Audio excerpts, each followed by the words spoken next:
Assalamualaikum teman-teman. Untuk video kali ini aku ingin share sedikit. Jadi aku pernah baca katanya kalau misalnya untuk mempelajari suatu bahasa, kita harus membiasakan diri dengan tulisannya, dengan mendengarkan bahasa tersebut, dan jangan lupa juga mempraktekkan untuk membicarakan. Maksudnya berkomunikasi dengan bahasa itu. Jadi aku kemarin sedang berusaha untuk menaikkan skill bahasa Inggrisku, dan salah satu cara yang sedang konsisten untuk dilakukan adalah membaca tulisan bahasa Inggris. Jadi artikel yang ingin aku bahas kali ini adalah artikel dari Harvard Business Review, judulnya How to Stop Overthinking Everything. Overthinking tuh kayaknya hal yang udah jadi lumrah di setiap kalangan, terutama kalangan generasi Z. Nah, untuk itu semoga bermanfaat. Kalau misalnya menurut artikel ini ada beberapa poin-poin penting untuk men-set pola pikir kita agar tidak terlalu overthinking. Yang pertama adalah put aside perfectionism. Kita tuh orang-orang overthinking, bukan kita, tapi kayak orang-orang yang overthinking itu kebanyakan berpikir dengan gimana kalau pikirannya terlalu dipenuhi oleh what if gitu kan. Nah, daripada berpikir ke arah situ yang belum tentu kejadian, kenapa nggak mikir apa yang bisa dilakukan hari ini yang dapat membantu saya mencapai tujuan utama saya. Jadi kan gerak gak apa-apa. Toh kita juga bukan sebuah kesalahan kalau misalnya salah membuat keputusan atau salah bergerak. Justru jadi belajar sesuatu di situ. Oh, ternyata aku nggak harus melakukan ini. Oke, buat kedepannya tindakan seperti ini harus dikurangin atau ditiadakan. Terus yang kedua itu right size the decision. Kalau di Indonesia kan itu artinya optimalkan keputusan. Tuliskan siapa dan hal apa yang akan memberikan pengaruh untuk membedakan mana yang berharga dan mana yang tidak pantas untuk dikejar. Jadi optimalkan, kayak memperinci banget tujuan utamanya apa, terus juga apa yang harus dikerja dan apa yang harus dilakukan. Nah, biasanya teknik yang dilakukan itu teknik 3-3-3.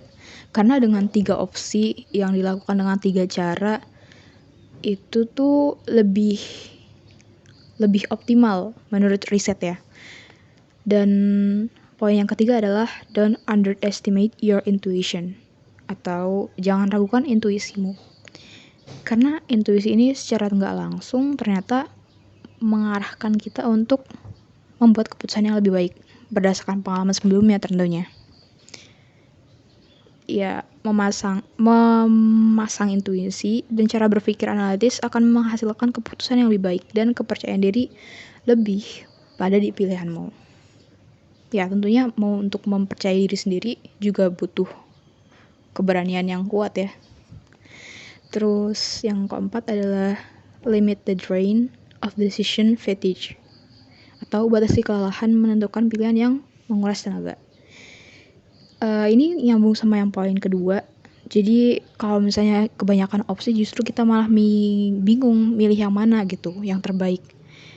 Coba sederhanakan menjadi 3 opsi. Nah, itu akan mengurangi kelelahan kita untuk memikirkan atau mengurutkan prioritas atau milih mana yang terbaik. Terus yang terakhir adalah construct creative constraint. Itu artinya buatlah batasan yang kreatif. Jadi coba buat batasan buat segala hal. Maksudnya kalau misalnya overthinking keterusan juga kan gak baik kan.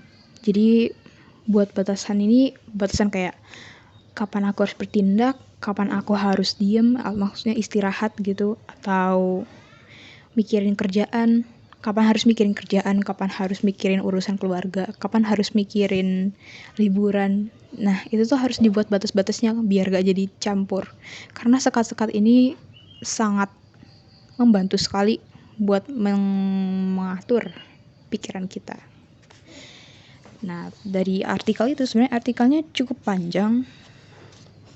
Aku dapet beberapa kosakata baru yang belum pernah aku pahami sebelumnya. Yang pertama itu curb. Curb itu kalau di apa sih namanya, dieja tuh CURB. Itu artinya artinya ada dua. Yang pertama, kalau misalnya kata kerja itu untuk mengontrol atau membatasi sesuatu yang tidak diinginkan. Kalau misalnya diartikan sebagai kata benda atau noun, itu artinya membatasi sesuatu yang tidak kita inginkan. Sinonimnya ada constraint, curtailment, limitation, restraint, dan restriction. Terus juga ada right size. Itu artinya itu termasuk kata kerja. Itu artinya to make a company or an organization smaller by reducing the number of people working for it, or to become smaller in this way. Intinya mengoptimalkan perusahaan tersebut.